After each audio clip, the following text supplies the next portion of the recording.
Ladies and gentlemen, boys and girls, welcome back to Hollywood After Dark. It is, of course, January 25th, 2023, 10 p.m. Pacific Standard Time. Tonight we're going to be talking about some not great news, folks. Titans, Doom Patrol, DOA at HBO Max. More Justin Roiland drama, Movie Pass returns, and of course, Winnie the Pooh, Blood and Honey. Crazy shit going on with that, folks. Tonight, Hollywood After Dark. Also, a new show to announce. Let's go.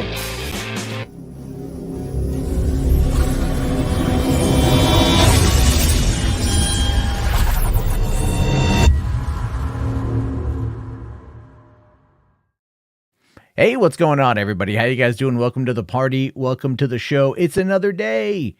It is another day, another episode of Hollywood After Dark. There's a lot that's been going on today. As always, I feel every day now, there's always a ton of stuff happening from across the entertainment sphere. And as a result of that, as a result of how crazy things get, I always feel like I have trouble reaching a lot more people. So I'm going to try and experiment for a couple days, maybe a couple weeks, and see how it goes. So I want you guys to hold on to your butts. You know what I'm saying? I want you guys to hold on to your butts here, because what I'm going to be announcing is going to revolutionize how we do things here on Hollywood After Dark. Actually, it's called Hollywood Before Noon. I know, riveting, amazing stuff, folks. Don't forget that really what we're dealing with here is something truly wonderful, truly astounding, truly amazing. Just let it all soak in. The applause. Thank you for the applause. Ones in the chats, folks. I see hundreds of ones, seas of ones. Woo! All right, the applause there. Anyway, the reason why we're doing Hollywood Before Noon is what it's going to be is I'm just going to clip out the entirety of the news section. And as a result of that, the entirety of the news section is going to just be shorter, condensed, 15, maybe 20 minutes. And then from there, people who don't want to sit through the full stream or are just new and whatever, they can catch up on the news and then learn about the live stream and come over and check it out. So that is obviously going to be Hollywood Before Noon. It is not a daytime stream, Josh. I wish it was, and one day it probably will, but it's not going to be that because I don't have time. But really quickly though, there is an update. There's gonna be an update on my saga with the library. I have found a new home. I have found a new home to go and do my work. Turns out right across the street from the library is a college that's open to the public, and they're cool with anyone going in there and hanging out. So I'm now hanging out at a community college. How's that for a thing? And even on my first day hanging out, this place is basically empty. I have a table to myself, right? I'm working. 20-year-old college co-ed comes over, sits down next to me, wants to sit at the table. We get to talking because I'm just trying to be polite and whatever. This girl's kind of weird, folks. This girl's kind of weird. Over the course of the 45 minutes we were chatting, she basically tells me that she thinks vaccines don't work. I showed her Chat GPT, right? And then I said, come up with something, ask it something. And she goes, okay, can you have it write me an essay on the negative side effects of the COVID vaccine? And I did, right? And I did. And then she tells me at one point, and this is 100% true, she just stops the conversation and goes, can you smell that? Right? Can you smell that? And I'm like, I don't smell anything. That's actually one of the reasons why I really like being in this specific space is I don't smell anything. And then she tells me that she can smell when a guy is into her, right? She can smell when a guy is flirting with her or he's attracted to her, and that she's usually not interested. Now I can't tell. And maybe I'm just really not good at this, but like I'm like, are you talking about me? Are you talking about like our conversation? Cause like, I am not in any way interested. I'm just being polite, right? I'm just being polite. Like, that's it.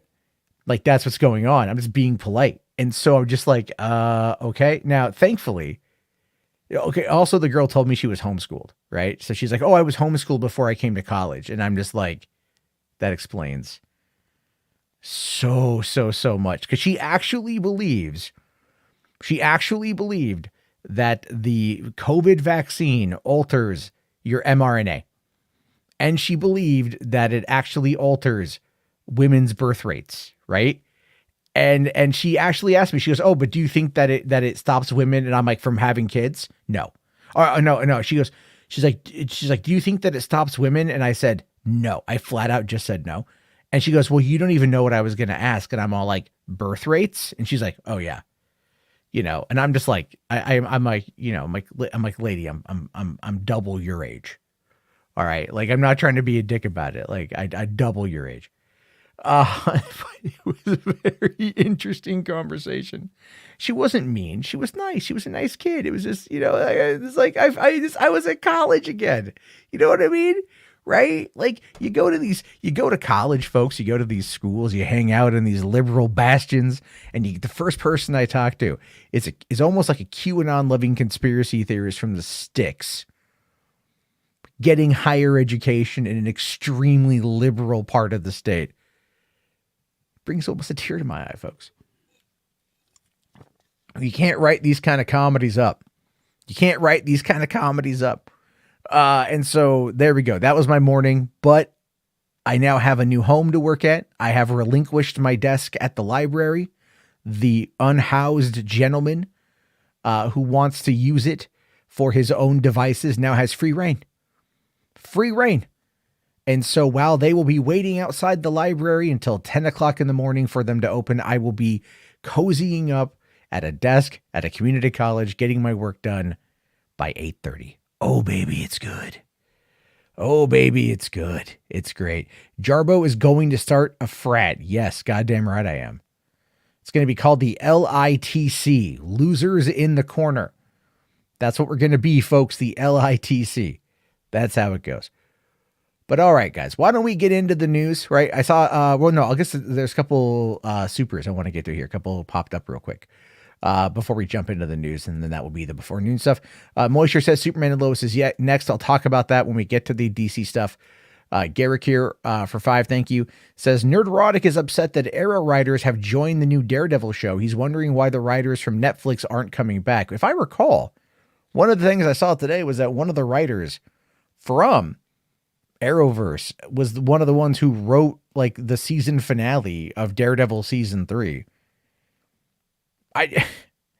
You can tell that he doesn't actually engage with the media that he's talking about, like, at all.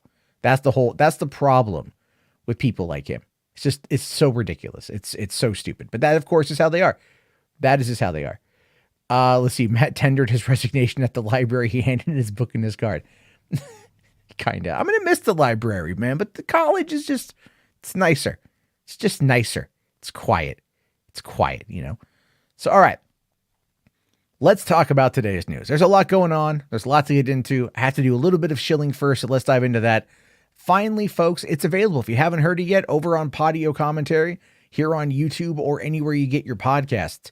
I go into the mist, the nitty, the gritty, the wild, the crazy, the story that has one of the best and most FU endings of all time, coming right off of one of the best villain deaths of all time. The Mist is fantastic. It is a 44-minute episode. I would love it if you guys would listen and let me know how you like the format, how you like the style. And of course, you can always suggest movies that are going to be coming down the pipeline. So that is something to really check out. Music Man here already dropping in, says the Mist Podio is really good. Thank you very much. Really appreciate that, Music Man. It's these things take time to put together, and they're a lot of fun to do. And I really, really, really enjoy doing them. So for that, guys, thank you so much. Be sure to check that out. But without further ado, let's get into the first bit of news of the night. And I gotta say, I'm really, really happy for Zach Krager. All right. Because not only has he spent a long time trying to get his foot off the ground in regards of getting movies made, but he has now gotten to a point where he is winning. His movies are going up for very intense auction at these studios. So let's find out more about this here. So Barbarian's director just got a massive payday for his second horror feature. And again, this is fantastic. So Zach Cregger, if you don't know, he's a well-known comedian and actor. He made a big impact in the horror genre last year with his small, you could almost call it a micro-budget film, Barbarian. The movie, which stars Bill Skarsgård, Georgina Campbell, and Justin Long, was a critical and commercial success, and it ranked as one of the best horror movies of 2022. Because of that success, Cregger now has scored a very large payday for his next horror movie, Weapons. It was announced today that New Line has acquired the rights to Weapons, which is being put together by the same production team as Barbarian. New Line was one of several parties interested in acquiring the rights to the movie and closed negotiations on it earlier this week. According to sources, Cregger scored himself a solid 8-figure deal to write and direct the movie, which is a significant increase from the $4 million production budget for Barbarian. Now, you got to remember this when talking about Barbarian. I haven't seen it, so I'm not. I need to watch the movie. I know it's been on my mind for a long time. I've been recommended the movie quite a bit by a lot of people. I hear it's really good. No spoilers if you've seen it, because apparently there's some crazy shit in the movie. But one of the things that you got to love about this is it was a $4 million movie. It took him years to get it off the ground, and it comes on out and it just wows during a time when like really low budget inventive horror was completely dominating and almost redefining the landscape in a number of ways. Like, will this movie will it ever live up to or get up to the levels of Avatar or any of the Marvel stuff? And the answer to that is obviously no. But what we've seen coming out of 2022 and really what we're going to be seeing going into 2023 has a lot to do with these particular stories doing very well. And finding a way to gross a lot of money. You know what I mean? And that's going to be pretty crazy. Spherical Man here says, I like Zach and the Whitest Kids, but I couldn't get into Barbarian.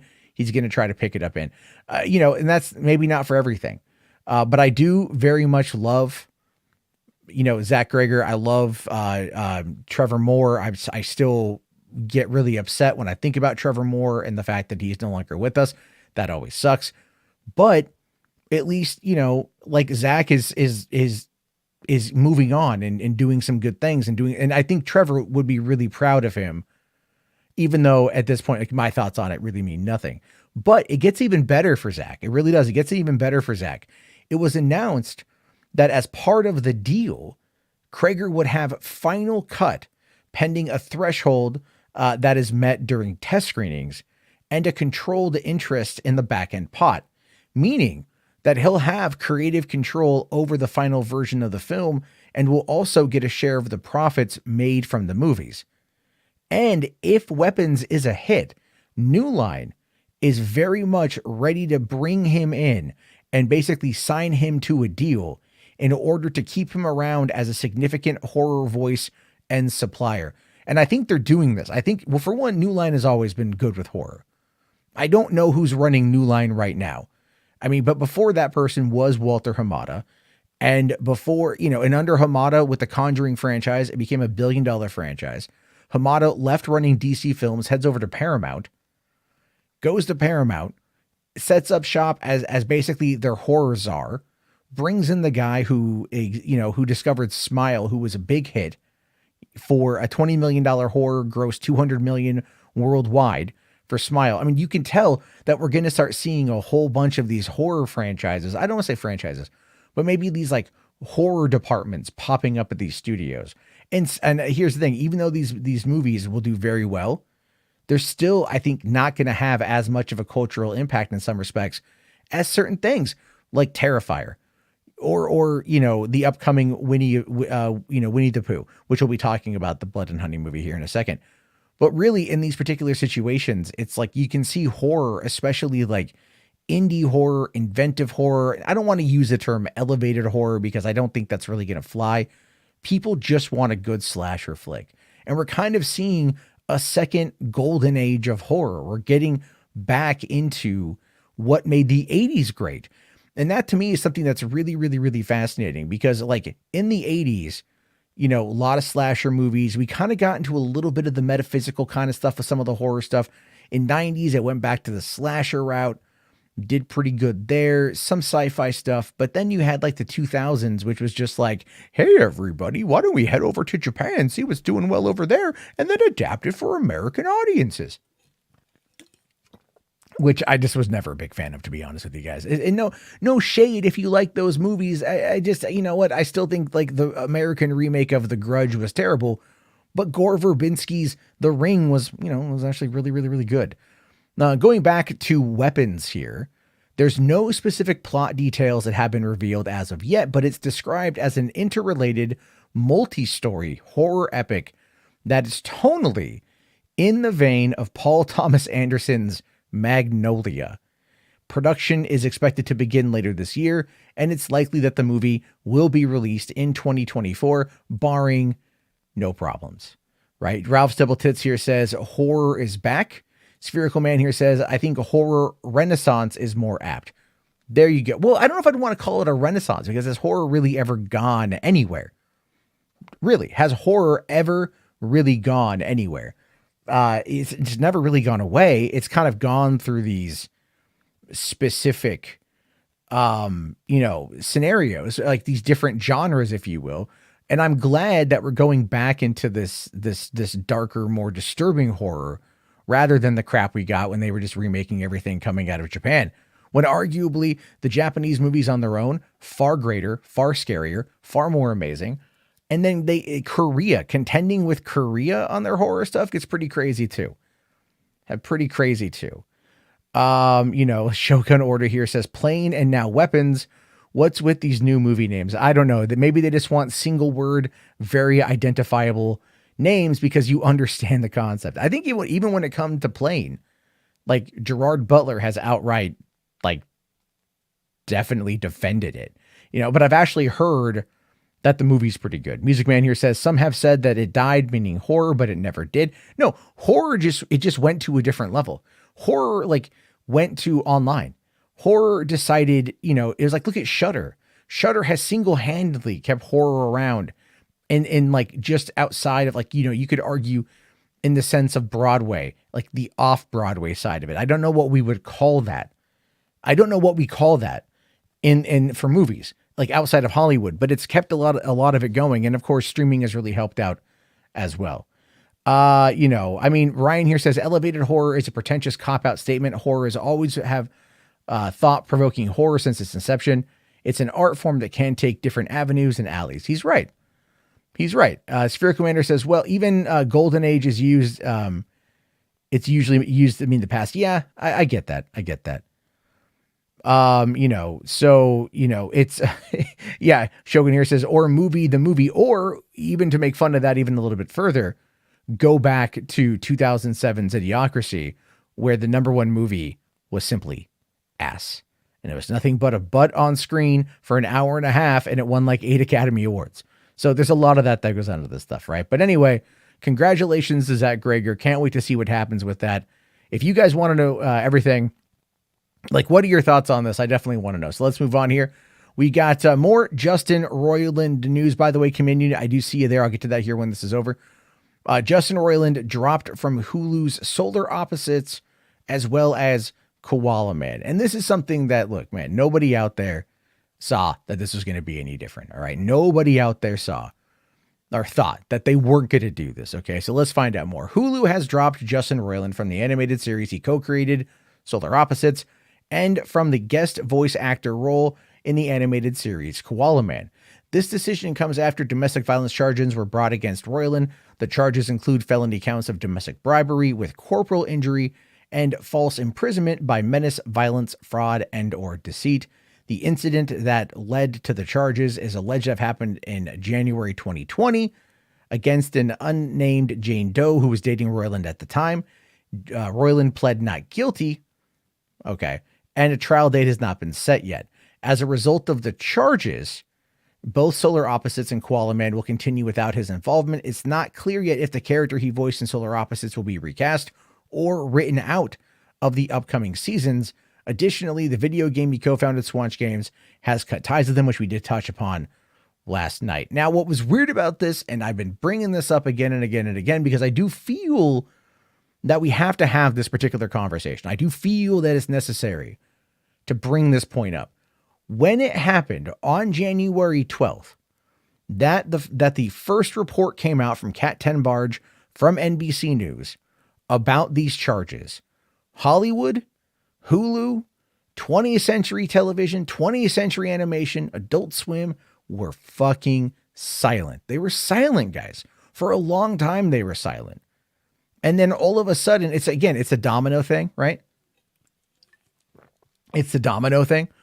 So they were all silent until it came to a point where like one person kind of like, I think everyone was waiting necessarily for what Adult Swim was going to do, because it is kind of like the most visual connection and gig that Justin Roiland has. But even then, you can tell they're holding off on that, I think, because they don't want to be caught up in what could be conceived as another Johnny Depp situation. We do have a particular issue right now with jumping to conclusions. Now, people out there, I mean, again, it's so weird about this story is that a lot of people on like the left are happy this is happening because they don't like the show. It's not that they don't like Justin Roiland. A lot of the comments I saw were, oh, Rick and Morty sucks, so let's cancel it anyway. Kind of weird. Now, Jess here says that he's going to take a deal. There's too much cancellations. He's already had the opportunity to take a plea deal, and him and his attorneys chose not to take the plea deal. So that ends up being something interesting there. Now, yes, according to Swanch Games, he did leave a week before all this broke out, but they also didn't say anything. They didn't say anything about it until right after Adult Swim said something. They dropped some information. And then today, Hulu and 20th Century Animation said something. But otherwise, they waited. They really, really waited for quite some time. So we're going to have to see how it plays out. Obviously, they waited because they are trying to, in my opinion, they are trying to get to like the end of this stuff, right? Like what I mean by that is I think what they're trying to do is they're trying to like wait to see where things went. But the fact that like your normal activists, loud actor activists, or Hollywood, insider activists on social media weren't saying anything. Nobody was really talking shit who worked in the industry. And usually if something happens, people will dogpile like a mofo. And I wasn't seeing any of it for fucking 12 days before this stuff went down. Like I saw some things, like there was obviously the podcast audio, which we played last night. There was some of the text messages that we saw, but nobody was saying anything. So it's very fascinating to see how this is a different scenario. And I'm wondering if it just has a lot to do with what they've seen on the back end, right? I mean, really all these companies are saying is just like Justin, they've ended their association. They've cut ties. He won't voice the roles anymore. And I know people have said to me like, oh, it's super easy to cast this stuff, right? It's super easy to cast this. It's super easy to just come out and say, no, just bring in somebody new. They did it with Cleveland over on Family Guy. Cleveland isn't fucking Peter Griffin, as I talked about this last night. A lot of Rick and Morty fans like Justin Roiland as a character, as an actor. They like his personality. They like the wubba lubba dub dub. They like all that weird shit. They know that the zaniness comes from his personality. They like that. So what happens next is like, really, this is a $1 billion thing. Justin Roiland is a $1 billion creator. He's a $1 billion entity. And so where we are with this is they've got to tread lightly because there's a lot of money that they're going to end up leaving on the table and losing if they cancel these shows or if they don't really kind of like carry on with it in a way that needs to be done. I'm fascinated to see where it goes. It could literally go any direction. But again, there's a lot at stake here financially. And on Adult Swim's part, that's Warner Brothers Discovery, man. They got to play harder than anybody else, more carefully than anybody else, because the last thing they want to do is nip that $1 billion industry in the bud. So there's that. Jordan here says, casting directors about to sit through a lot of bad Rick and Morty impersonations. Oh yeah. H. Barts here says, well, there's a guy on TikTok that sounds exactly like him. Yes, that's very true. I saw the video you're talking about, and that guy was really good. The thing about that, though, is what you have to remember is it's not Justin Roiland. The diehard Rick and Morty fans like Roiland. He is as much a part of Rick and Morty as the voices, as anything else. So there's that. Now, Command Unit here for 2, thank you, buddy, says they could just kill the current Rick. They could kill the current Rick. They absolutely could do that. The biggest problem with that is, though, is again, Rick is a big part of that. The Rick and Morty dynamic. That's the thing. All right. And Roiland having his say, like, working on the stories. I saw somebody mention to me, like, he hasn't been involved in the show since season 3, but as far as I know, he was still an executive producer on the show and a creative entity on the show. What I'm waiting for now is the defense of he has substance abuse problems and to see what they pull from that. So I think this was the first salvo of the attack against them. It's been largely mild, to say the least. A lot of the people making a lot of the very crazy claims about him, as we talked about last night, don't hold weight under scrutiny. It's a lot of pearl clutching, and that's how the internet operates, and again, it's not going to really stick. So I'm going to be very interesting to see what's going on here.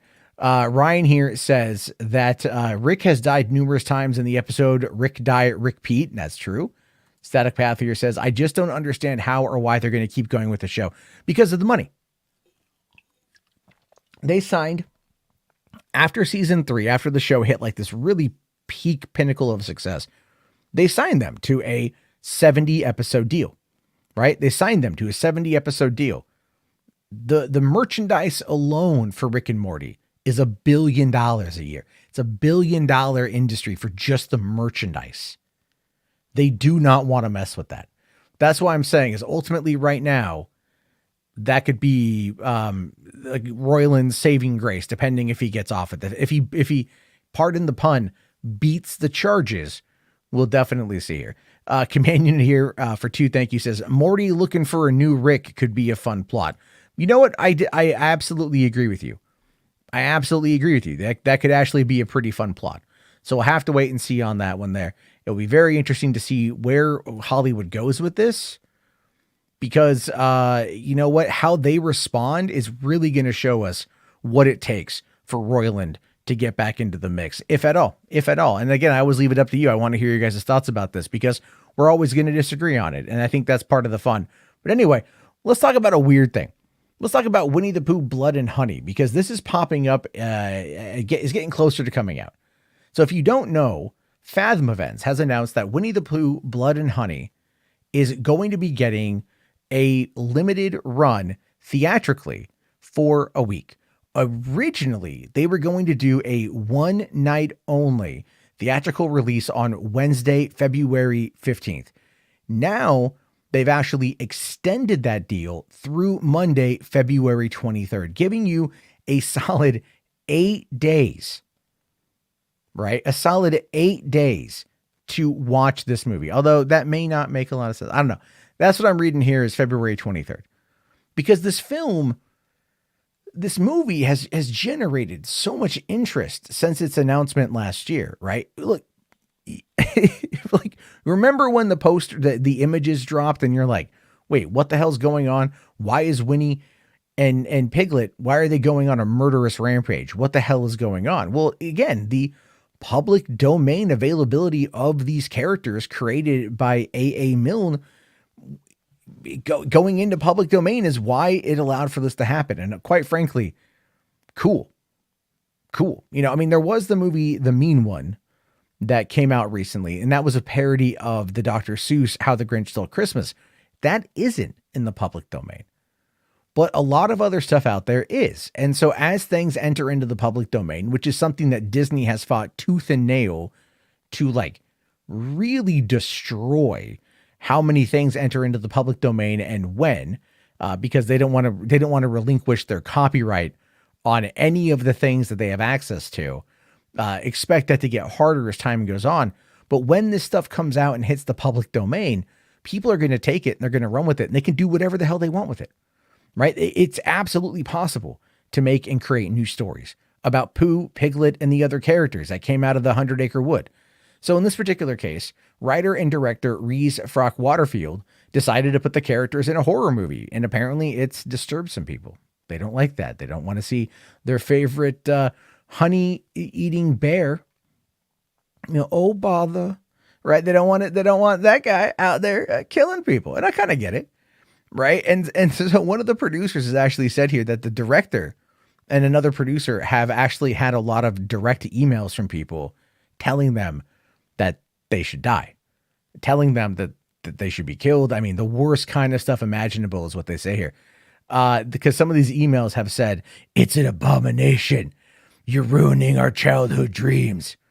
That's what, people, when they first caught wind of this, they're so, these are Disney adults, by the way. Let's be fair. Let's be real. Let's be true to ourselves on the matter. Because these are grown adults that are upset that Winnie the Pooh and Piglet are going to be in a horror movie. Now, Shogun here, thank you, says, for 5, says, isn't Mickey Mouse going into the public domain? Are we going to get a slasher Mickey? Well, it is not it's not Mickey Mouse specifically. It's going to be Steamboat Willie. That version of Mickey Mouse is going to be in the public domain. And when that version of Mickey Mouse does, I'm going to write a horror story. I'm going to use ChatGPT. I'm going to use motherfucking Midjourney. And I'm going to make the weirdest, twisted, most crazy, depraved story artificial intelligence will allow me to make. You know why? Because I fucking can.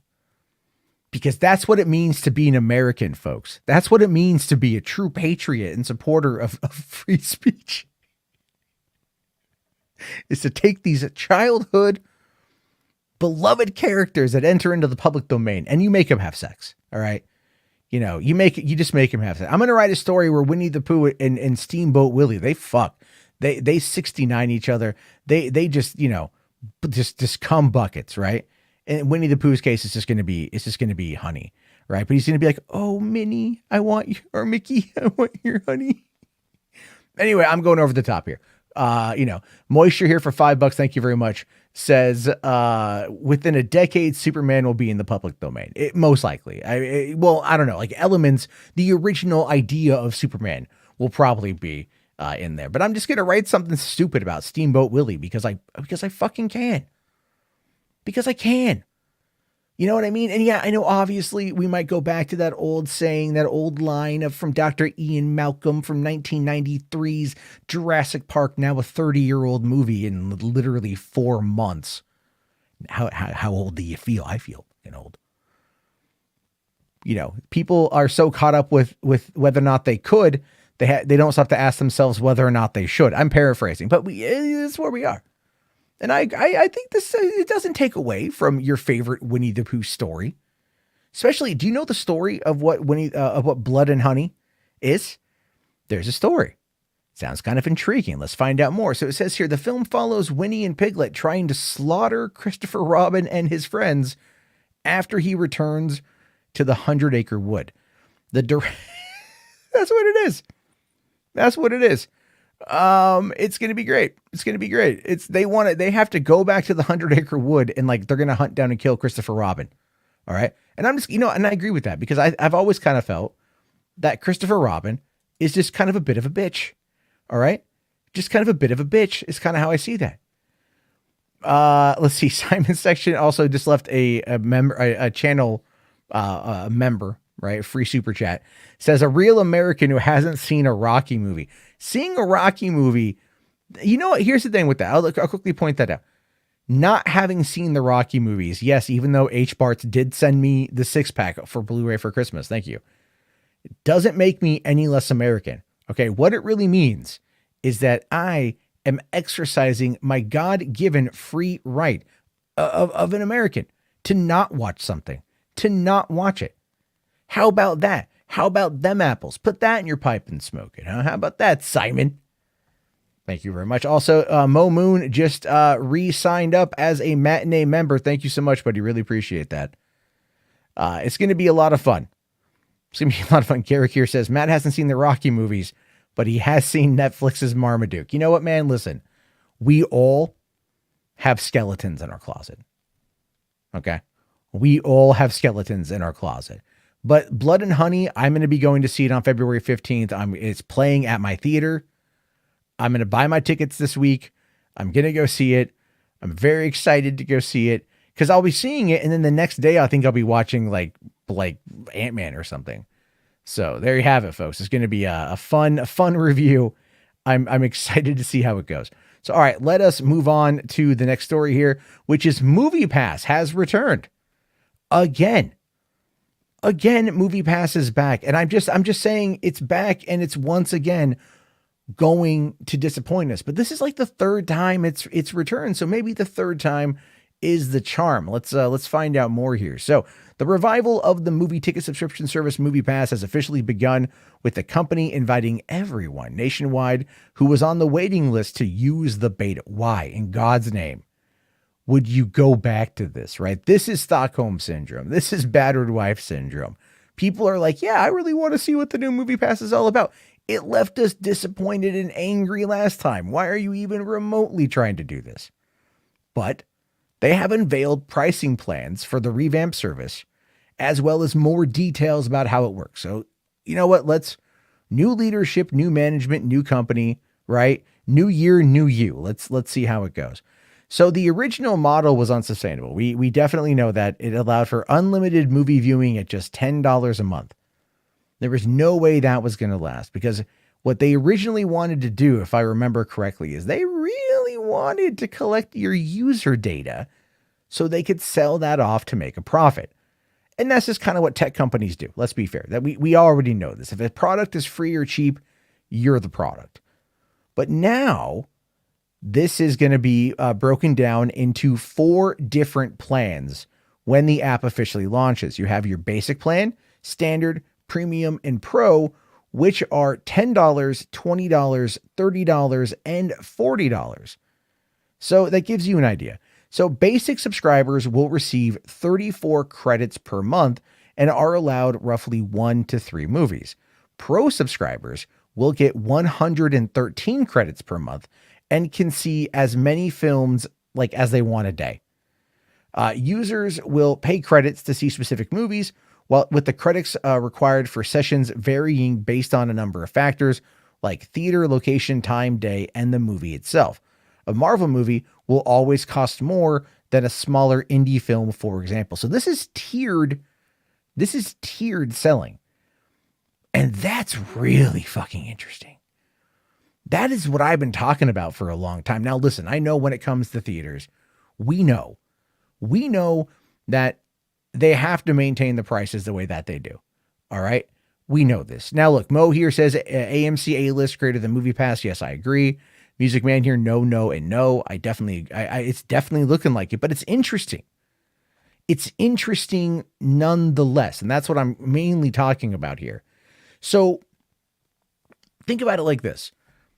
Here's why I'm fascinated by this, guys. Okay. And I'll be honest with you. It's like, it's kind of getting me a little bit excited, right? Getting me a little bit chubby. Here's why. When we go to the movie theaters now, a lot of us simply go to watch the latest big budget movie, because we know that there's movies that are going to be streaming at home here pretty soon. And so why go and spend the time and spend the money full price for a ticket for a movie you could just wait to see later on. So these smaller movies that could do well theatrically ultimately kind of get left by the wayside. So if you've only got 34 credits a month for paying $10, and it's like, look, it's 5 credits to go see this movie, or 10 credits or whatever. It's really not much. It's really cheap because no one else is watching it. You might be inclined to go and do it, right? You might be inclined to go and do it. But here's the other side of this, right? So here's the thing. What you've got is you've got AMC, you've got Regal Pass, you've got Cinemark Movie Pass or Movie Club, And those are good services in and of themselves, right? I mean, I have Cinemark. It's $10 a month. I get like one free ticket, and I get like a $9 a price after that. But it's only $10 a month. If I had an AMC close to me, I would do that. I have a Regal, but I don't like that Regal too much, so I don't really go there. So it's like, but I like Cinemark, so it's fine. But if we're already using these services, why is it like, what is going to be a prompt for us to go and pay this kind of money? It just doesn't make any sense. All right. Like, it just doesn't make any sense. Like, the idea is there and it's interesting. Like, there's an interesting concept here. And if it's utilized correctly, it can probably work well to really give a nice boost to some smaller movies. In fact, believe it or not, back in 2018, when the last Movie Pass was really trying to work, they were actually, to an extent, trying to do that. They were trying to work with studios or with distribution companies to offer up discounts or screenings of these movies that would be only for Movie Pass members, as a way to build solid word of mouth and as a way to get people to buy into the system. Again, so they could collect your user data based upon your purchase history and things like that, and then sell that off. That was part of the plan. And I thought that was really interesting. I did. I thought that was an interesting way of trying to draw some attention, but then it went dark, and it did. Movie Pass actually tried. If you remember, if you found out after the fact, like, they started taking money out of the system, knowing that people would not be able to actually pay with the card that they had to see the movies that they were guaranteed based upon the amount of money they pay into the system, right? Their membership. They were doing that as a way to, like, just kind of screw over their customers. And then they tried to screw over certain movies. They literally, at one point, and this is my speculation on this, at one point they actually tried, I believe, to extort studios, to extort the filmmakers, because what they were talking about is like, well, they could block certain movies from Movie Pass, right? And so if enough people, let's say, wanted to go see the next Marvel movie or the next big budget movie, and they had Movie Pass, they could effectively use that, hold that money over the head of the studios. Like, well, now we're just taking money away from you unless you work with us, which would probably be in the form of some kind of like financial kickback. Like, they would be a paid sponsor of that movie or something. It was a really weird and skeevy way of going about it. And that's what I remember about that. That's what I remember really about that kind of stuff. Yeah, Rodney, you're right. Movie Pass started blocking movies which customers could see. In fact, I really feel, what's funny is that Garrick here says they blocked movies people wanted to see, like Mission Impossible Fallout. That was like the only movie I actually saw with my Movie Pass, right? Like, that's the thing. HWAD here says, I go to Phoenix and they don't have a pass, sadly. Tickets are only $10. That's not bad. That's not bad. But yeah, this is one of those scenarios where things just simply don't look they're going to go pretty well. And so, okay, Command Unit, I see that. We'll get to the super chats later, but thank you. So also here, so going on, it says, leftover credits will then roll over to the next month, though they can't exceed double the subscription amount, meaning they're going to kind of force you to use it or lose it, which I get. The new system remedies an issue with the original Movie Pass that would allow subscribers to pay for any guests coming with them.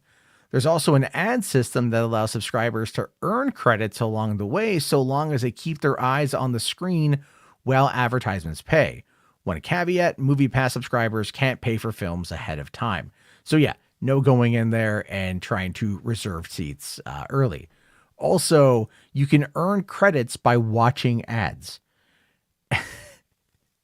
Yeah, that to me is really funny. There was a thing I read a while ago about how, like, there's like cameras in some theaters, and I don't know if this is true. I heard this, but like they can actually like check, like they scan the audience to see if the audience actually is watching like the ads or whatever, and like, so what are you going to do if you want to earn ads on your Movie Pass app to go see a film?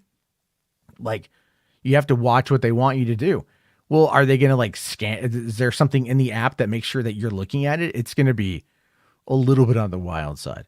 Now, Business Insider goes on to say that MoviePass is planning to bring back the unlimited option that led to the downfall of the earlier iteration, but pledges to make it profitable this time. The co-founder, Stacy Spikes, tells the outlet that the service is working on an unlimited plan, saying we're already testing that in several markets, at least in 2. The unlimited option is being tested. We do want to bring it back. We are testing unlimited at different price levels to see where it works best. Unlimited is what killed them last time, right? Unlimited is very much what killed them last time. So in my particular opinion, I think it's ridiculous to try making that again. Unlimited, I don't think is going to work, especially if you're trying to go across multiple different theater chains and formats and matinee versus evening prices and things like that. It's just, I don't know. Like, I understand why they want to do it, but at the same time, I really, really, really don't think that that's the thing. So anyway, well, all right. And then finally here it says, just don't expect another $10 unlimited movies option. That will never happen again, says the CEO or the co-founder. All of the specifics of each plan are still subject to change as the beta testing continues. Plans and pricing are expected to normalize when the service reopens to the general public. No full date for that launch has been set yet. So yeah, that's MoviePass at that particular point in time. Is MoviePass going to be able to find its way back? Do you guys think it's going to be even remotely profitable? Because in the last couple of years since its last downfall, people have fallen in love kind of with moviegoers, have fallen in love with their AMC and their Regal Pass and their Cinemark stuff. I mean, we're coming out of a pandemic, which is probably like a good time for MoviePass to kind of come back, considering it died before the beginning of the pandemic. But I don't know. I don't know if they're going to be able to figure it out or not. But I'm also very fascinated to see if they will. And if they can find a way to do some kind of positive change in the industry. But then again, this whole thing is about it's about making money. All right.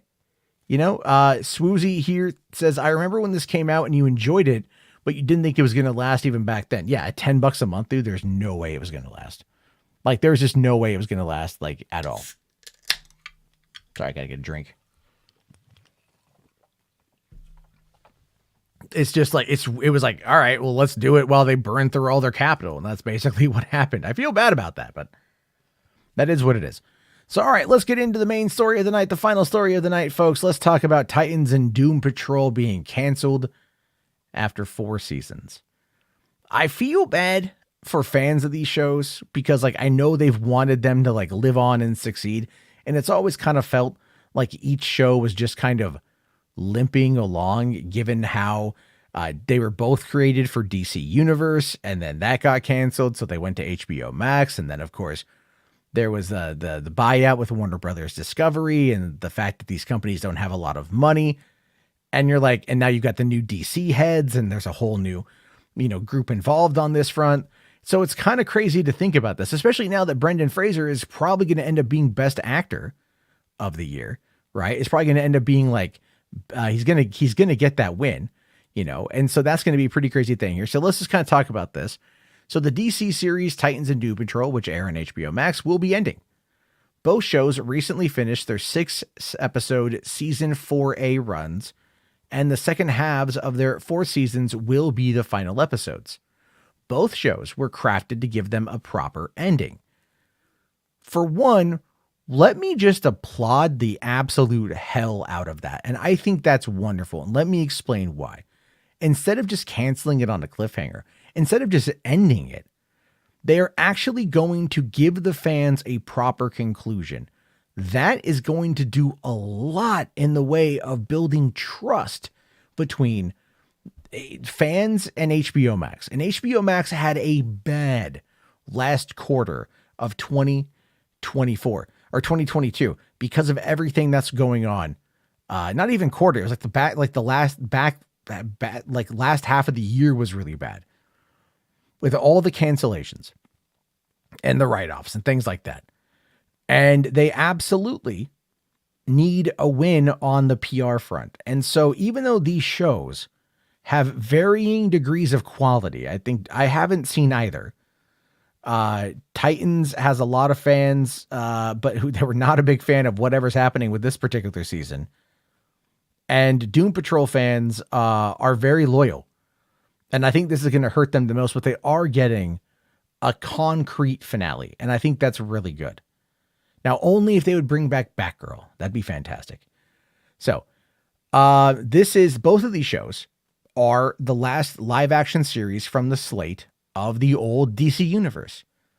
Everything that they had on there that was live action, Doom Patrol, Titans, Swamp Thing, those shows are all gone. I mean, Harley Quinn is getting a season 4. We are also getting a Valentine's Day special here pretty soon. That's doing pretty well. So that looks like it's going to stick around. There's been, as far as I know, no update on Young Justice. I don't know if that's coming back or if that's been canceled. But the idea of DC Universe, I honestly thought was really good. It worked well when you could sit at home on your TV with your TV remote and just read comics.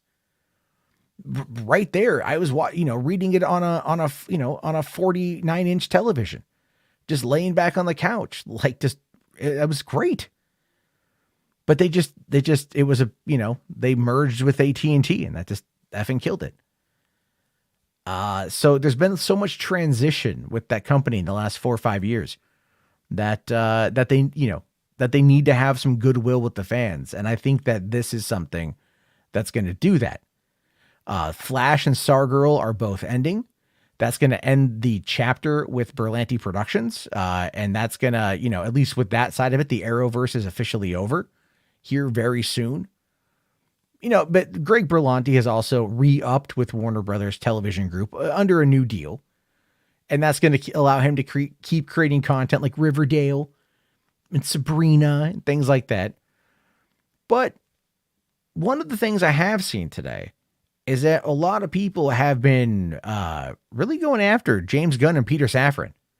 Right? Again, James Gunn, because he is the vocal one on Twitter about this, he has caught the ire of fans of Doom Patrol and Titans, or at least people out there who are rallying on behalf of Doom Patrol and Titans. People out there who are rallying, for the cancellation or against the cancellation of a show that they simply didn't watch. And James Gunn is out there. He gave a really, really, really good statement here. He says here that the decision to end the series precedes us, but I certainly wish the best for the talented group of creators, actors, and the rest of the crew that produced both shows. Remember, he's acknowledged the Save Legends of Tomorrow, and he's acknowledged the Release the Ayer cut. He is tapped in on what's going on. He understands what's going on. He understands what the fandom wants. He's currently just in the place of trying to figure out where the next 8 to 10 years are going to go and how to get there. But people are really impatient. Certain people run live streams. Oh, where's the slate? We're getting to the end of the month. In fact, someone today had asked him, when is it going to happen? And he said before January 32nd, which I thought was really cute, really funny. I thought that was really good. But again, the Hollywood Reporter backs up the claim, saying that the decision to end both shows were made before Gunn and Safran came on board. And I think we all knew that was going to happen. During the tumultuous time at HBO Max at the tail end of last year, we knew a lot was going to be on the chopping block. And I think a lot of people were just like, listen, it's going to probably happen like that. All right, it's going to probably happen like that. And there we're going to go. Now, Blessing here asks, I wonder if he'll cancel Peacemaker. No, he's not. He's not. That's still on track to film this year. So that's going to be a fascinating thing to see what happens. And again, people are going to be really mad at him if these shows cancel. And then, Peacemaker stays. Now, McLeoder says Superman and Lois is what James Gunn should use as a blueprint for developing the DC new Superman, whomever that may be. Maybe. I haven't seen the show, but they did just also announce today that, the guy who played Abraham in The Walking Dead is going to be Lex Luthor in Superman and Lois. But it is also likely that Superman and Lois will end with season 3. I think at this point we can basically say that, right? we can basically say that if there isn't, if Doom Patrol and Titans are dying, Stargirl and the Flash are dying, everything DC TV related is dying outside of Harley Quinn getting a 4-season renewal so far, we know that Superman and Lois is on the horizon. Now, again, when it comes to Peacemaker, that look, James Gunn is going to keep his own project. I don't even think it's that big of a deal. But, there are going to be people out there who aren't going to be able to let go of the fact that Henry Cavill is no longer Superman, but John Cena can still run around in his tidy whities, horking down empanadas and talking about Aquaman fucking fish. Because, hey, listen, that's those are the things in life you really want to get mad at. But anyway, as always, I really want to hear your thoughts on that one there. So that actually wraps up all of the news stories of the day. If you guys are catching this on the replay or on the newly formatted Hollywood Before Noon, please leave your comments below and be sure to tune into the live stream that happens pretty much every night here on Hollywood After Dark. So, all right, guys, that brings us to the end of that segment. And that's the news stuff. I can cut all that out and I can put that up there and we can talk about that. So let's get to some supers that I know I missed. I'm sorry, guys. So we got here, Command Unit talks about Arma 3 Laws of War. We'll get to that later. Thank you, buddy. He also said here, 40K horror audiobooks are some of the most inventive horror stories I've experienced. I hope Cavill adapts The Bookkeeper's Skull and Deacon of the Woods. I mean, I have no idea what any of those are. I think at this point, you know what it is? This is going to sound really weird, Command Unit, but I think one of the things I'm kind of curious about is whether or not we are going to get I want like just so many, you mentioned all these stories. I think for me, I just want like abridged shit. You know what I mean? Like just like abridged stories. It's kind of what it's just because there's so much there. And I think we got to this one saying they could just kill the current Rick. Well, they've already killed him a bunch, and then we did get to this one here. Okay. Moisture said within a decade, Superman will be in the public domain. That's, I think we did look at that one. And then Command Unit here, it says, fun fact, the Soviets adapted many children's stories into cartoons even before Disney, and some of them are good. They have a Disney-like park in Moscow. Really? I didn't know that. That'd be kind of cool to go to.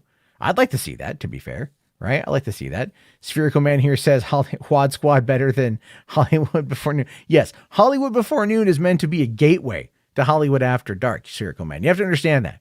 Hollywood Before Noon is supposed to be just a gateway for the morning crowd that wants like a 20, 30 minute breakdown of the news events, and then they can get the funny shit when they come on in here. Okay. Real quick though, Darth Scipio says, I disagree with you, Matt. There's no way somebody can plan 10 films, to plan films 10 to 15 years ahead, maybe 6.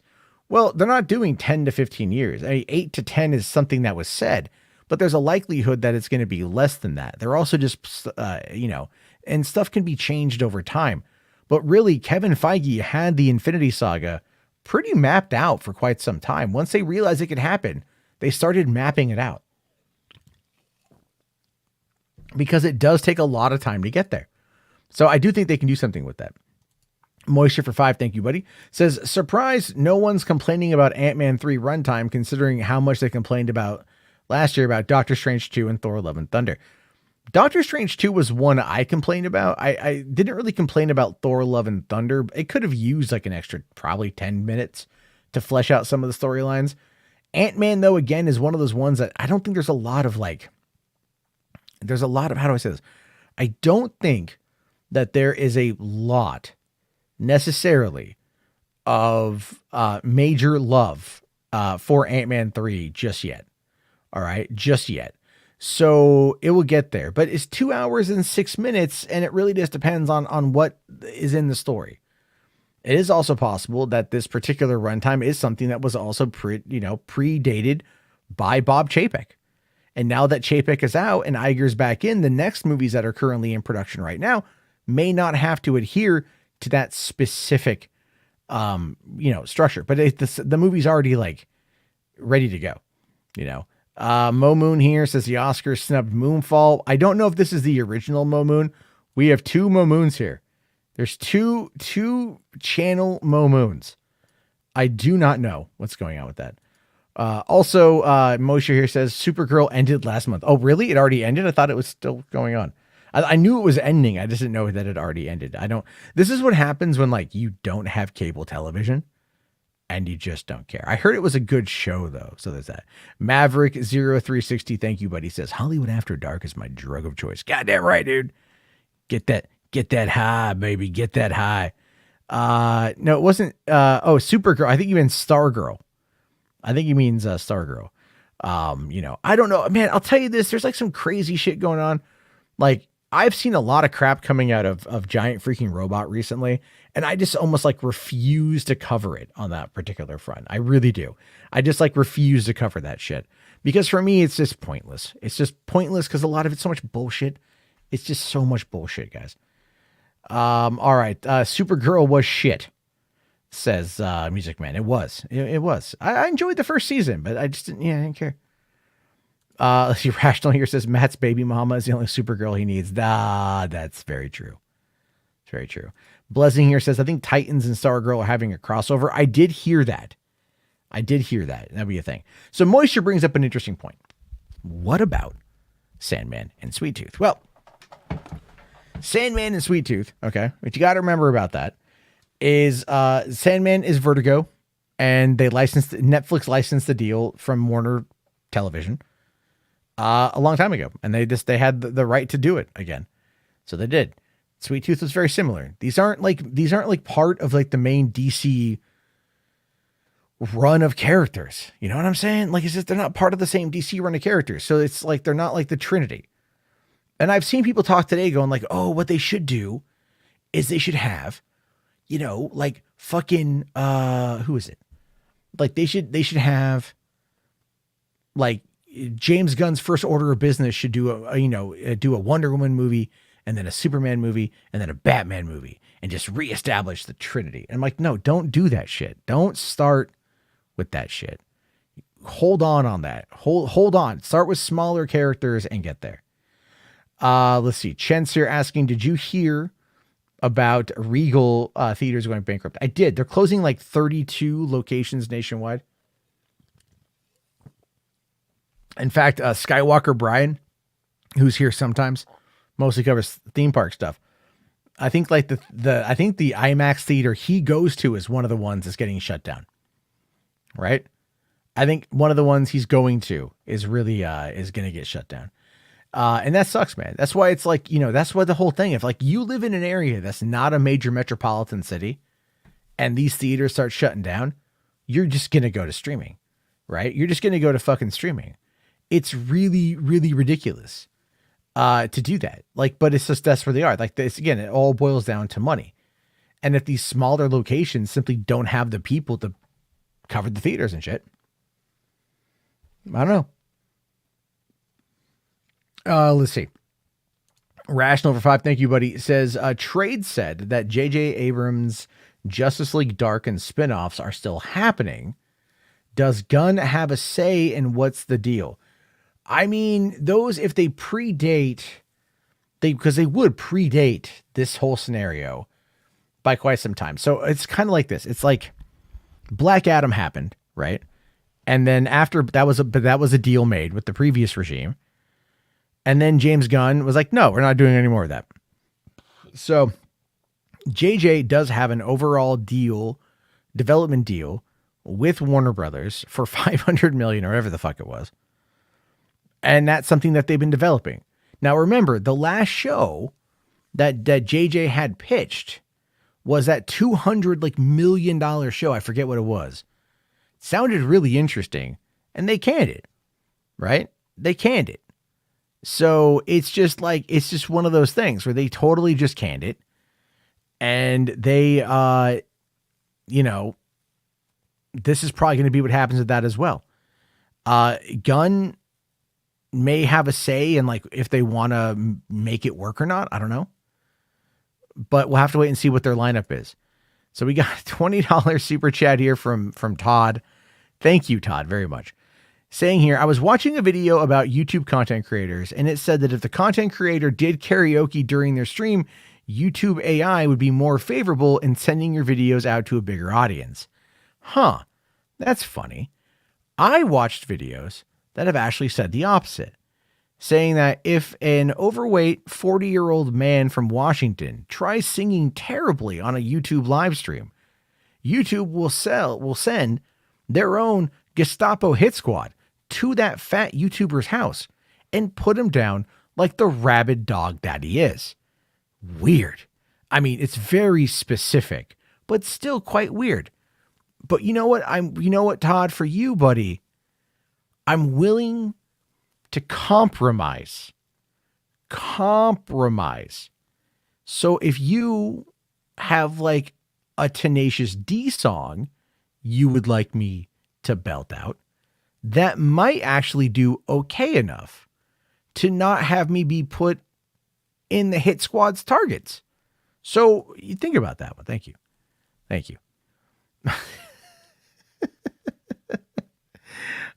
Sphere Commander says Hollywood before noon should be a karaoke stream.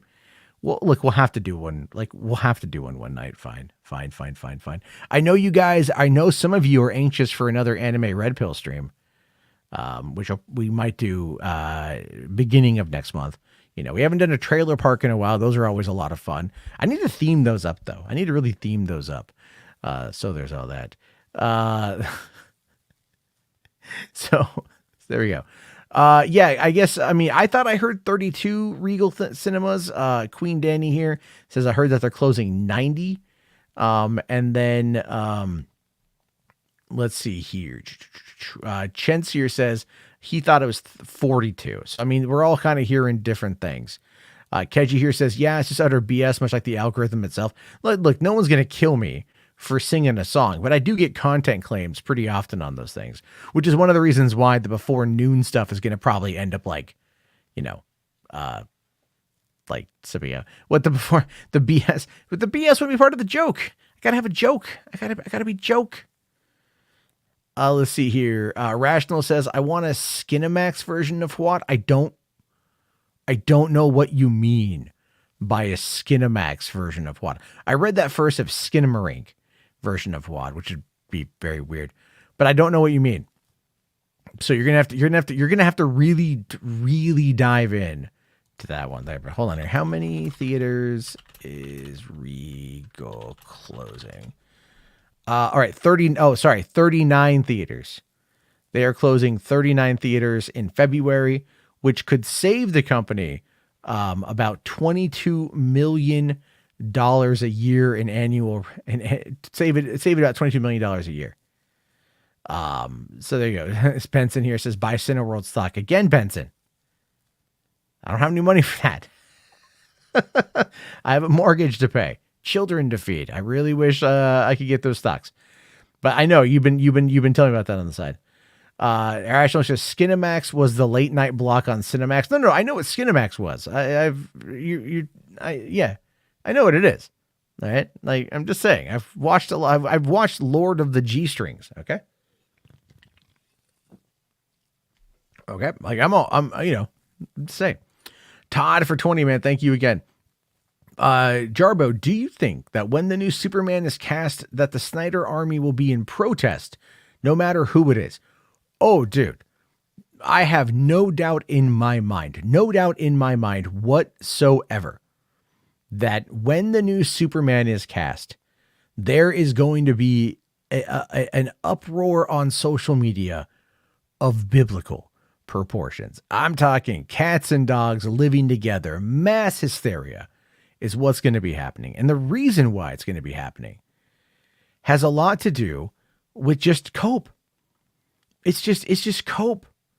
You know what I mean? It's like, it's absolutely ridiculous how dumb, like, I don't want to say dumb, because like, look, I've been really hard on those guys. Okay. I go hard on those guys. You guys like it when I go hard on those guys. But I get it, man. These are people who they really, really, really, really, really, really, really want to see their guys, their favorite characters, to be out there like this. They want more Henry Cavill. They want more Ben Affleck. They want more gal, right? And I get that. And I support that. I do. If those movies were coming, I'd go see them. All I wanted is better fucking movies. And sadly, we're not getting better fucking movies. You know what I'm saying? Like, it's one of those problems. We're just not getting that yet. And we haven't for a while. And it's just like movies that connect to the general audience, I should say. And also like how long it took and all the development problems and the production problems and the controversies. Shit just got cray. Probably one of the, like, I would argue, and again, I'll catch crap for this, but I stand by it. As much as I love the Snyder Cut, and I do, that fundamentally fucked everything. All right. Like the Snyder Cut fucked everything because it's a cul-de-sac. We know that now. It's a cul-de-sac. It doesn't go anywhere. It ends right there. And even if Shazam 2 is its own version of a cul-de-sac, if you're a person out there that supports the Snyder Cut, but you don't want to go see Shazam 2 because it doesn't go anywhere after that. For one, you don't know. You haven't seen the movie. Two, you're a fucking hypocrite. You're a fucking hypocrite because it's like you go out there and you'll support the fucking Snyder Cut, right? Even though it's a cul-de-sac, but you don't want it to be a cul-de-sac. So you're not going to go support anything else because it's the same position. That ain't fucking fair. David F. Sandberg, Zachary Levi, the cast and crew of that movie, they got no fucking say in any of this shit. Why make them suffer? Why not see their art? Because you're just fucking butt mad that you're not getting, a Henry Cavill back, even though he's moving on to something that he probably wants to spend more time doing, which is Warhammer. I'm so tired of like the fucking temper tantrums by these petulant little rat bastard fucking fatherless children. Anyway, sorry. Also, what happened to Misty Monday? I don't know what Misty Monday is. John here says, well, there's 11 Regals in Las Vegas, so you should be okay. Yeah, you'll be fine. There's money there. They're not going to stop that one, right?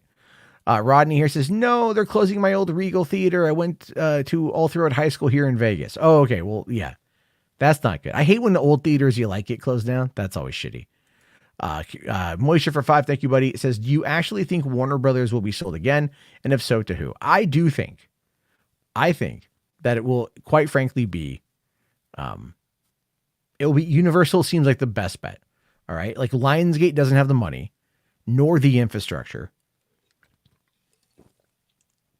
but Universal has got theme parks, which could tie into the IPs. Imagine a Game of Thrones world. Just imagine a Game of Thrones world, right? You walk in and it's just like dun dun dun dun dun dun dun dun dun dun dun dun dun dun dun dun dun dun dun, and you're all like, oh my God, right? And it's just like, welcome to Westeros, and someone comes up like, Lord or Lady, which house do you, which house are you? Are you house? Which banner are you? Are you under the Starks? Are you under the Lannisters? Are you under, the Baratheons? Which one are you? The Freys, if you're one of those fucking weirdos. Like, whatever you want to be. Like, go, if listen, I'm just telling you, like, Westworld meets Game of Thrones, man. Fucking shit. Ton of cool shit there. I'm just saying, if they did that, that'd be dope. Universal could pull that off. They could really pull that off, but thank you, though. Biblical proportions for the pastor, yeah. There we go. Rational for 5. Thank you, buddy. Says, what does James Gunn's Superman film have to do for you to consider it better than Man of Steel? What does it have to do to move the needle? Well, that's a very specific question, actually. It's a good question, too, because I've been open about this, right? Man of Steel, I fucking love Man of Steel. It is my favorite Superman movie. And I talk a lot of shit about Superman, but I fucking love that goddamn movie. What I want out of a James Gunn Superman movie is just an interesting story with stakes, with actual character development. There was character development in Man of Steel. There were stakes in Man of Steel. And it was a lot about like who we are and like what we strive to be. And things along those lines, and maybe not always living up to expectations or expectations we put on ourselves. There's a lot there with that. All right. So, there's this Tracy. Thank you though. And Command Unit here for 5 Says, put the money I gave you into Games Workshop stocks. They raised the stocks by 20%. No, you definitely are, you, HBarts and Todd are the biggest ones. I appreciate that. The problem though, is that like the $5 you give me now, on top of the other super chats, I don't get until February 23rd, right? That's how it pays out. And I still got we have inflation. Eggs are $6.50 for 18 of them right now because it's just, I don't have the money to do that. I got to go get the rear struts on my car fixed and figure out a way to invest in a new processor and MOBO for my computer. I just don't have the money for stocks, unfortunately. Moisture here says, thank you. Did you see Warner Brothers Discovery's holding an event on May 18th to announce new projects? It's the upfront, right? And so it's I don't expect, I do think that they're going to do something with the upfront that will be interesting, but they're holding it at Madison Square Garden, which to me is really fascinating. That's a big show. So I don't know if it's going to be huge, but remember their last upfront didn't yield the advertising dollar results that they wanted. It didn't land. It was pretty bad. And also remember May 18th last year was when they're all oh, that's when they're going to announce the big announcement that the Snyderverse is coming back, right? Remember all that shit? Right? Remember all that stuff? It's just, that's where it's at. That's, again, all the cultists are going to be running with that narrative too. Remember what happened on May 18th? Nothing. But remember what we told you was going to happen on May 18th? It's still nothing happened on May 18th. Doesn't matter what you said. But that's true. Yeah. But I'll watch it. I'll definitely watch it here. Todd here says, it's hard to support a Superman that breaks necks. I don't believe so. I think it gives him, it allows him to understand the fragility of human life. And he didn't kill a human. He killed Zod, who wasn't going to stop. Zod was pushing him to do it. Right. And that goes back to, it juxtaposes that line from early on in the movie when he saved the people in the bus. And John and Pa Kent's like, dude, what the fuck, bro? And he's like, should I just let those people die? And he's like, I don't know, maybe, and but it's a question. It's a question. And then he's there and the dad would have been I don't know, maybe you should let those people die because if you don't want to kill, but then he's like, no, I have to make a hard choice here. And through that, he understands human fragility and he understands more about being a human by being put in an impossible situation. An unstoppable force meets an immovable object. You have to do something. He made a call. And then after that, people got real butthurt. I thought that was the most bold thing to ever happen with Superman, right? It's the most bold thing that he's ever done, that he did to protect people because Zod wasn't going to stop. If he would have let Zod go, Zod would have killed those people and he would have killed a billion more just because he could. And what was Superman going to do to stop him? Zod pushed him to act and to some extent prove Zod correct.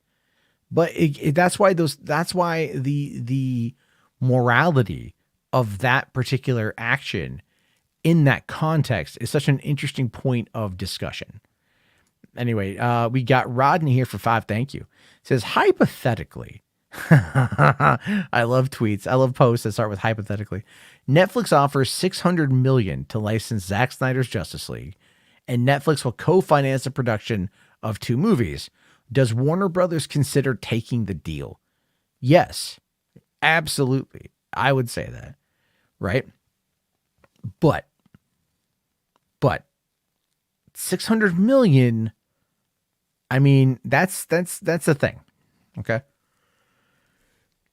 So, sorry. If they offered up $600 million, what does that entail? Is that the licensing to bring over those characters and and everything else?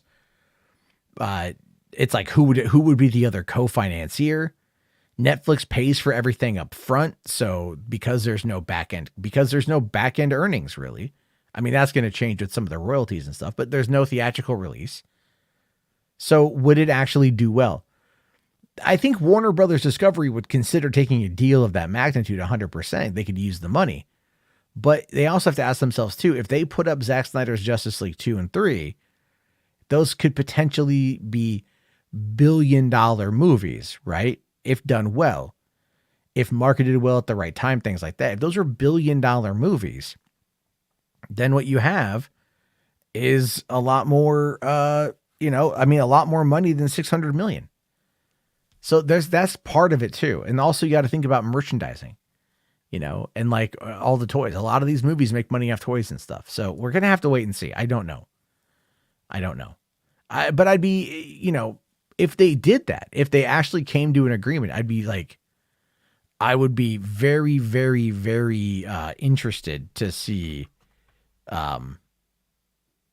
what's going on with that, right? Like it's just, and yeah, it's kind of crazy. All right, so where are we at here? Where's the next one? Let me see. Okay. Oh, Misty Monday was the actress in Lord of the G-Strings and a bunch of the softcore porn parody movies.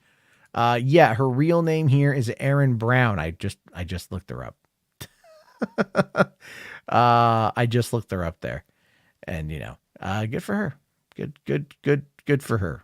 She was apparently Playmate. She was in Playmate of the Apes in 2000. Oh man. You know what? Sometimes these actresses, man, they kind of just fall off the wayside, But what is she in? I'm looking up her IMDb here at the moment, right? The last movie she was in, she's known for Lord of the G-Strings as Dildo Seconds. And she was in Playmate of the Apes as Commander Gaylor. She's still acting. She's doing horror movies. She was in a movie called Strip Club Massacre as a character named Jazz. She was in a movie called Triangle as a short. She was in Mother Noose Presents Once Upon a Nightmare as Jane Wolfe. That came out 2 years ago. All right. And that one is from the sick minds that brought you Frankenthug and Room for Rent comes their next tale of terror.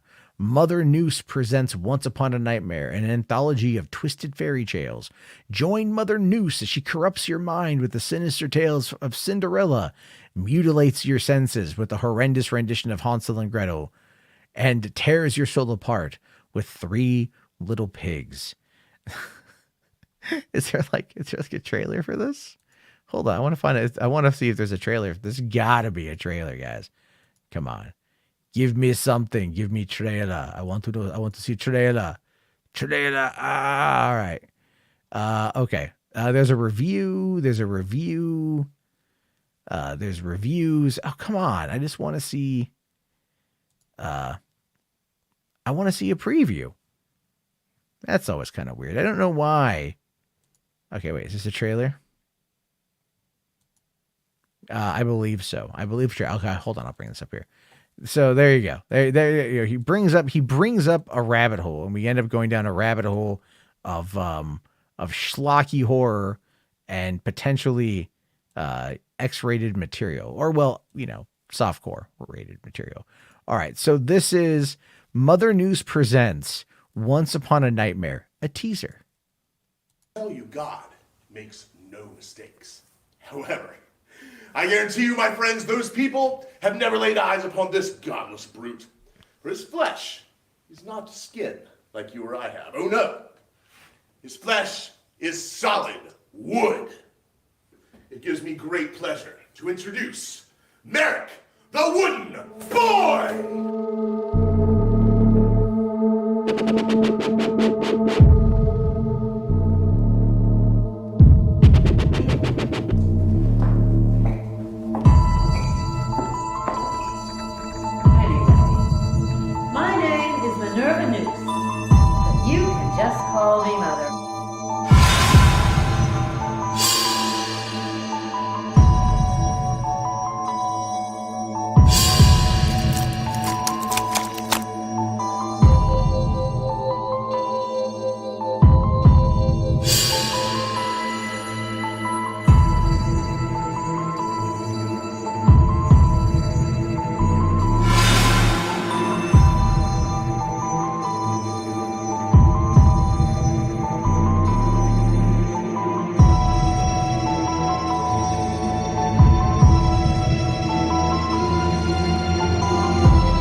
Well, that looks particularly terrible, right? That looks really bad.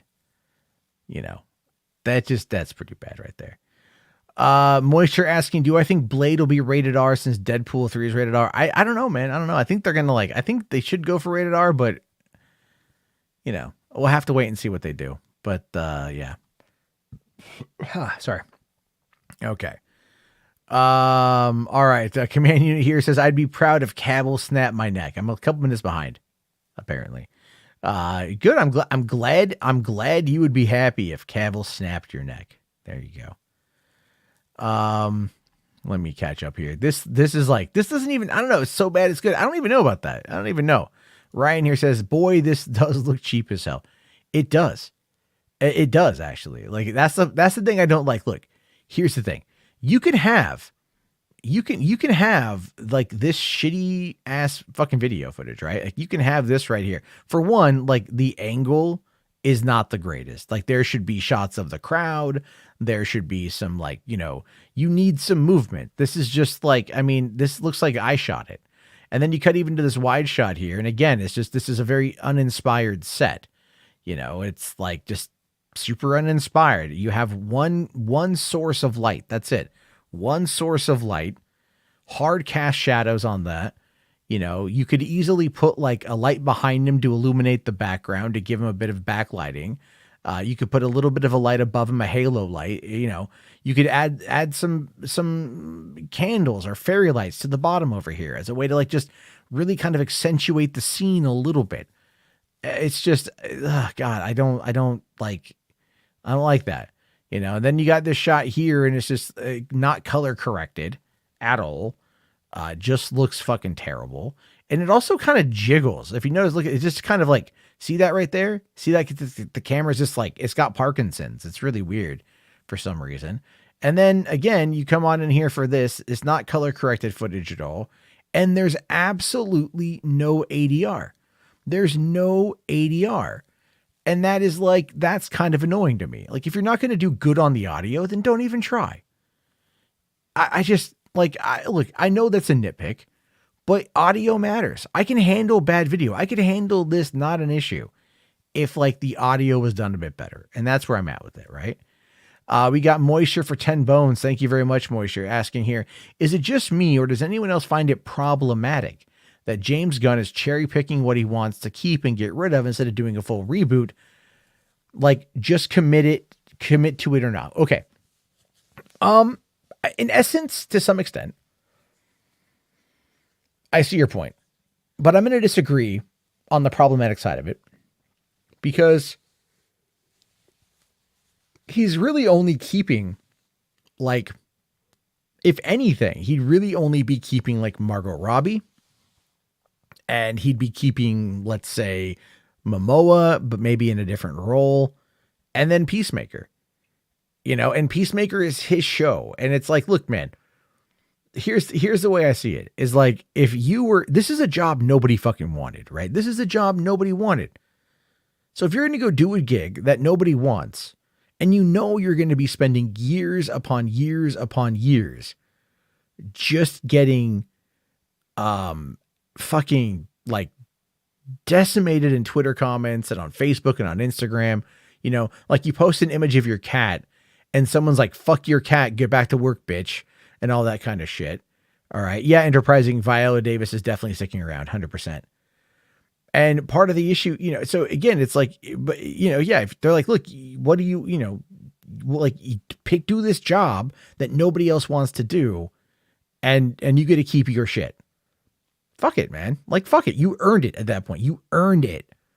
Yeah, I can see why it'd be considered problematic, but at the end of the day, you fucking earned it, because that's something that like you're putting up with a lot of shit to try to make, to make something good, and something you've already built, you want to keep. Yeah, you get to keep it. That's the way that I see it. I understand that though. I do understand that though. And I really appreciate that. Plus I agree with Plushy here. We don't know anything yet. It's entirely possible that they did cancel Peacemaker. I hope not, because I think John Cena was great in the role. I'll be actually really mad about that, but we don't know. So we'll have to wait and see. Also, Music Man here laughing. What? I made it. Look at the freaking camera. It's like it's either on a tripod and there's wind, or like somebody is just like is just shaking it. But man, that's a bad trailer. Is there like another one? I don't even know why I'd want to subject myself to it, right? Let's see here. There is an actual trailer. Is this okay? I think I found something.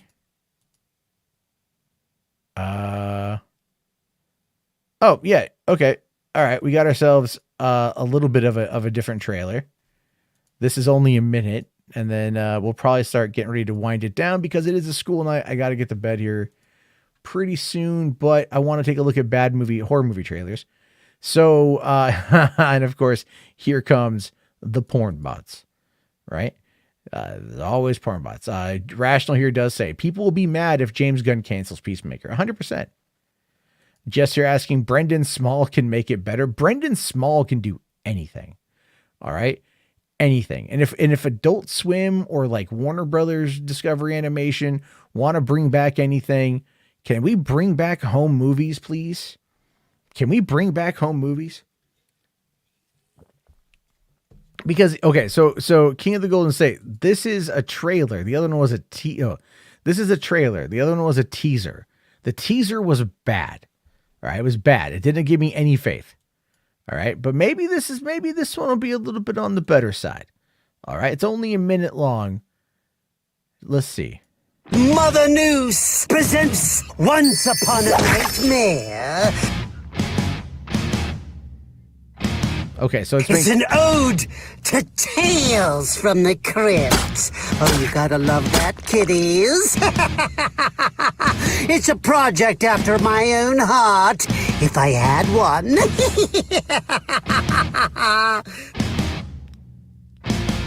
It's directed by Richard Tanner and Dan Beck, and starring Aaron Brown of Master of Horror's Sick Girl.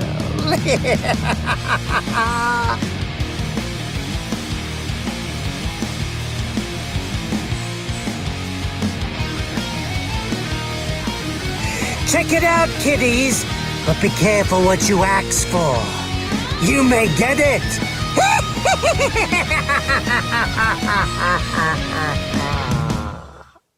Okay, so that is not, this is what's it called? Welcome to Hell, the Church of Horrors, Ready or Not immersive gameplay.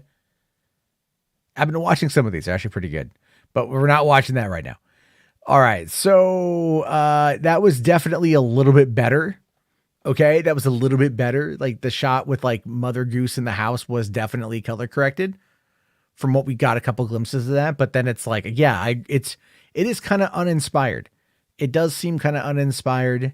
But clearly someone's getting pegged. Did you see Aaron Brown with that big black dildo? So it's a strap on. Somebody's going to Pound Town. So that's going to be something.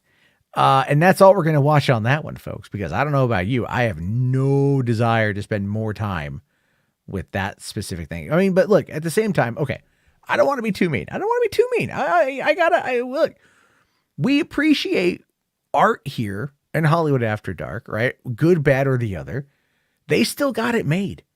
They still went out, they shot it, they had an anthology. It's got a cool little name. The fact that they had someone imitate the Crypt Keeper and have a lot of the mannerisms, like, that's all right. That's all right. Now, I mean, you know, Ryan here's right. Like, they need a better mic. That's very true. John here says less turds coming out is better. I mean, that's also true, but I mean, everyone's got to start somewhere. All right. Everyone's got to start somewhere. So, you know, it's like, there's that. So I'm going to give him a little bit of credit. Have I seen a trailer for the Brothers Mario? I think I have. Yeah, I think I have.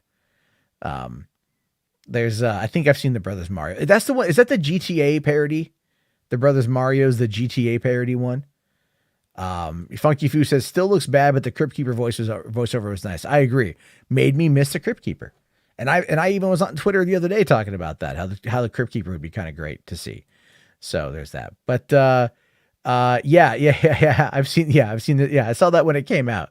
Long time ago, Maverick. Long time ago for the Brothers Mario. There's Mario, was it Mario Warfare is pretty good too. That HBarts, we've been watching that with HBarts. And then of course, I got to give credit to Ryan Hartwell for pulling up that horror doll one, whatever it was called. I want to find that one here, because I thought that was really good. Playtime was pretty solid. I thought that was fun. Really enjoyed it. Everything else. Actually, you know what I'm going to do? I told, here's, did we already watch this one? Let me see. I just want to see if we already watched this one. Oh yeah, we did. Okay. There's a movie called, The Outwaters that's coming out. Some of the reviews have been coming out pretty soon on that one. It apparently is pretty vile, pretty gross, pretty crazy. So, should be fun. Should be a lot of fun there. But all right, guys, let's take a look here at the Arma 3 Laws of War DLC mini campaign sponsored by Command Unit. And that's going to sign us out for the night here. If you guys got any final questions, put them in, and then I'll answer them before when this is over. But this is going to be it. So let's go.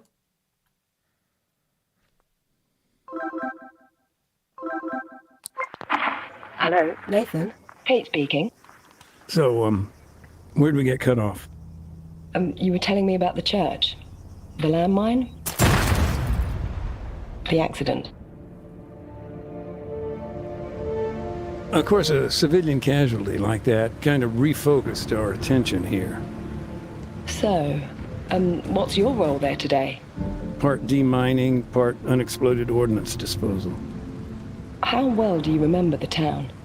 Before it was destroyed? Vividly. Who's most to blame for the suffering in Oria Castro? I'd have to say... I'm not sure. I don't think it's quite so black and white. It's more black and gray. Hell, gray and gray, And the folks here in Oria Castro, they're the ones that have suffered. This is the reality. This is war. Arma 3 Laws of War. I'm like, all right. It's premium DLC, folks. It's pretty cool. Yeah. All right.